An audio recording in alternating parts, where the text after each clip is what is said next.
Praise the lord. ప్రియమైన సహోదరులందరికీ mirror of Christ తరపు నుంచి శుభాలు.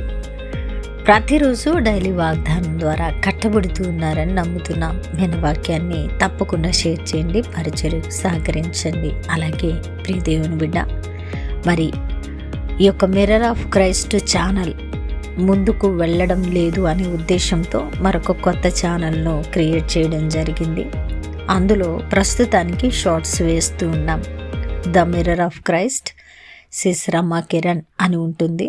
కాబట్టి ఇక్కడ లింక్ ఇస్తూ ఉన్నాం. అలాగే ఎండ్ స్క్రీన్లో కూడా ఆ యొక్క సబ్స్క్రిప్షన్ బటన్ పెడుతూ ఉన్నాం. తప్పకుండా the mirror of Christ viewers అందరూ కూడా సబ్స్క్రైబ్ చేయడం అండ్ షేర్ చేయడం మీ బాధ్యత. ఆ ఛానల్ కనుక త్వరగా ముందుకు వెళ్తే దాన్నే మరి వాక్యము చెప్పడానికి ఉపయోగించాలనే ఆలోచనలో ఉన్నాము. మరి విషయాలను జ్ఞాపకం చేసుకోండి, ఛానల్ను సబ్స్క్రైబ్ చేయండి. మరి ఈరోజు దేవుడు మనతో మాట్లాడుతున్న బలమైన వాగ్దానాన్ని ధ్యానం చేసి మన జీవితాలలో పెట్టుకొని ఫలించే వారముగా ఉందాం. కీర్తనల గ్రంథము 108వ అధ్యాయము 12వ వచనము.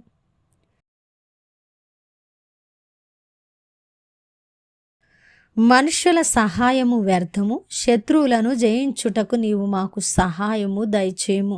దేవునికి మహిమ కలుగునుగాక. ప్రియ సహోదరుడా, భక్తుడు అయా మరి నేను నా శత్రువును జయించాలంటే, నా మార్గమంతటిలో నేను నా వ్యతిరేకతలను దాటి ముందుకు నడవాలంటే నాకు మనుష్యుల సహాయము వద్దు, అది వ్యర్థము.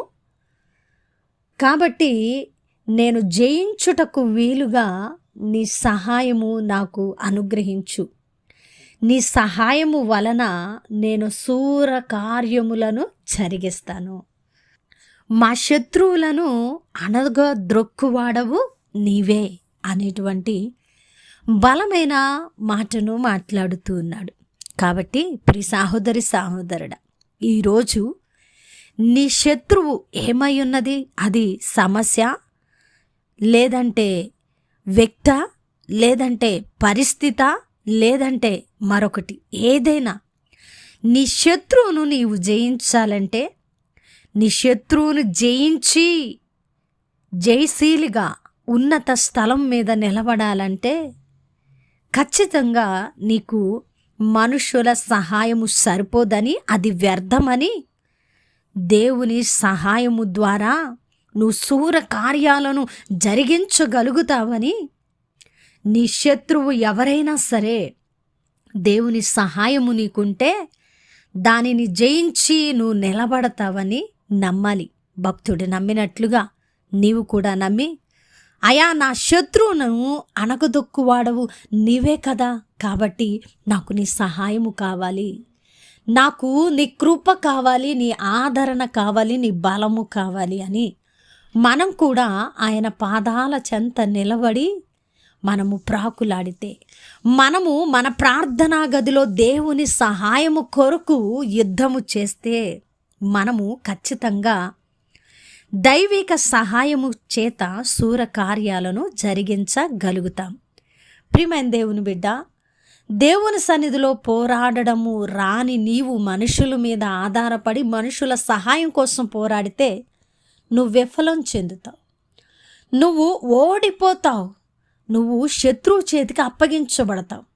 అలాగున కాకుండా నీ శత్రువుని జయించడానికి నీవు మనుషుల సహాయము వ్యర్థమని, దేవుని సహాయము అవసరమని నువ్వు దేవుని సన్నిధిలో ప్రాకులాడినట్లయితే, దేవుని సన్నిధిలో పోరాడినట్లయితే, దేవుని పాదముల యొద్ద నువ్వు యుద్ధము జరిగించినట్లయితే దేవుడు నీకు సహాయకారిగా ఉండి నీ తరపున యుద్ధం చేసి నిన్ను ఉన్నతమైనటువంటి స్థలములో ఎక్కలేని ఎత్తైన కొండ ఎక్కించి నిలబడతారు. కాబట్టి ఈరోజు మన శత్రువును జయించడానికి మనుషుల సహాయము వ్యర్థము, దేవుని సహాయము అవసరమని భక్తుడు విశ్వసించినట్లుగా మనం కూడా విశ్వసించి శూర కార్యాలు జరిగించుట నిమిత్తమై ఆయన పక్కన మనం నిలబడదాం, ఆయనను ఆధారముగా చేసుకుందాం.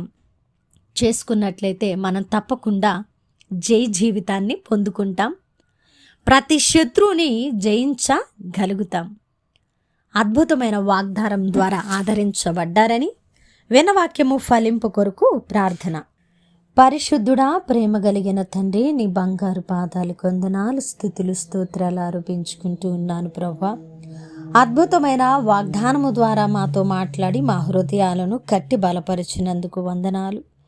అవును తండ్రి, అయా మా సహాయము మీరే, మనుషుల సహాయము వ్యర్థము. మీరు మాకు సహాయము చేసిన ఎడల, అయా మా తరపున యుద్ధము చేసిన ఎడల తండ్రి, మేము మీ ద్వారా శూర కార్యాలను జరిగించే వారముగా ఉంటాం. మా శత్రువులను అణగదొక్కే దేవుడుగా నీవు మా పక్షమున ఉన్నప్పుడు మా శత్రువు ఎవరైనా సరే ప్రభా, మా యుద్ధ నుండి పారిపోతాడని, మా బలము మీరేనని, మా సహాయము మీరయ్యుంటే మేము జై జీవితాన్ని పొందుకుంటామని ఎవరైతే ప్రభా అంగీకరించారో వారి పట్ల ఈ వాగ్దానాన్ని నెరవేర్చండి. చేసిన ప్రార్థనకు దీవెన జవాబిచ్చారని నమ్ముతూ ఈ ప్రార్థన నజరేయుడైన యేసుక్రీస్తు నామమున సమర్పించి అడిగి వేడుకుంటున్నాము తండ్రి, ఆమేన్. ప్రియమైన దేవుని బిడ్డలారా, విన్న వాక్యాన్ని తప్పకుండా షేర్ చేయండి, పరిచర్యకు సహకరించండి. దేవుని చిత్తమైతే మరలా కలుసుకుందాం. దేవుడు మేము దీవించును గాక. ఆమేన్.